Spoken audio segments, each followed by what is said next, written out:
নেই। ঘুম পাগলি আইডি থেকে আপনি লিখেছেন, স্বামী হাত খরচ দেয় না, এই জন্য মিথ্যা বলে টাকা নিলে কি পাপ হবে? স্বামী যদি হাত খরচ না দেয় তাহলে মিথ্যা বলে টাকা নেবেন কেন? মিথ্যা কোনো অবস্থাতে জায়েজ নেই। আপনি তো হাত খরচ, জীবন বাঁচানোর জন্য তো আপনার হাত খরচের প্রয়োজন নেই।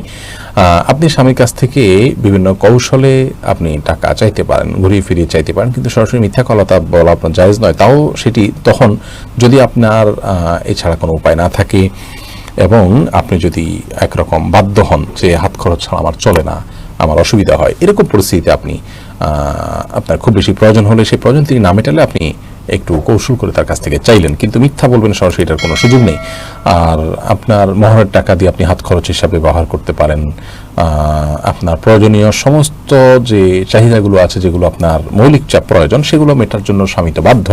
সেগুলো তিনি না দিলে আপনি অবশ্যই তার অজান্তে তার সম্পদ থেকে প্রয়োজনীয় অংশ নিতে পারেন। কিন্তু হাত খরচ বলতে টাকা উড়ানোর জন্য, জাস্ট এনজয়ের জন্য, মজা টজা করার জন্য আমরা যে খরচ করে থাকি, সেই টাকাটা আপনি তার কাছ থেকে মিথ্যা বলে নেবেন কিংবা না বলে নেবেন, এর কোনো সুযোগ নেই।